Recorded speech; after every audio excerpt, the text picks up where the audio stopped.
If you have been thinking about going into any business starting big with a huge investment, probably you might have a better option of starting small.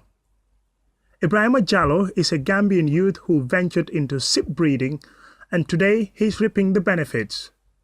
Just a few years ago, he had 5 sheep, but that number has increased to 120. He wakes up early in the morning to look after his animal farm, when many will prefer dressing in formal clothing, heading to their office for a white-collar job. As most Gambian youth dream about traveling to Europe for greener pastures, Ibrahima is not an exception. After completing his high school education, he traveled to England for a few years, but later decided to return home, first getting into the business of selling coffee in the streets, and even selling firewood.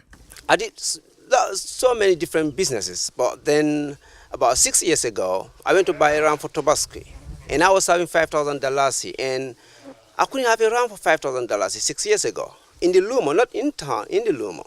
I said to myself, hang on a minute, why am I buying a ram every year? So I decided that I need to do something.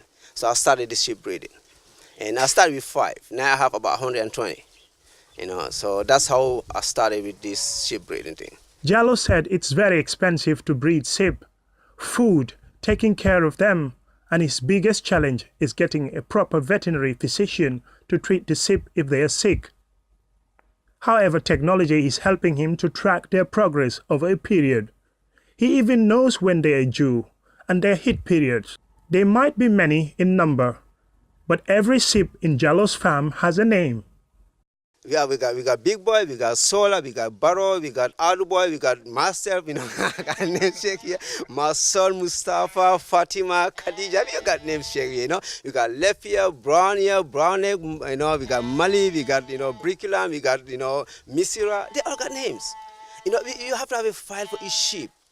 Without a file for a sheep, you wouldn't know the track record of the sheep. You want to know when you give this sheep antibiotics, when you deworm them, when you give them multivitamins, you have to follow up everything. That way, if somebody comes to buy a sheep from you, you can give them a health record card and say, listen, this and this and this, what this sheep went through. So with that, they can do a lot with it. He dispels the perception of Gambians who think doing a white-collar job will earn you more respect than working in an animal farm. He has employed 4 people, 2 on full-time, while the others on part-time basis.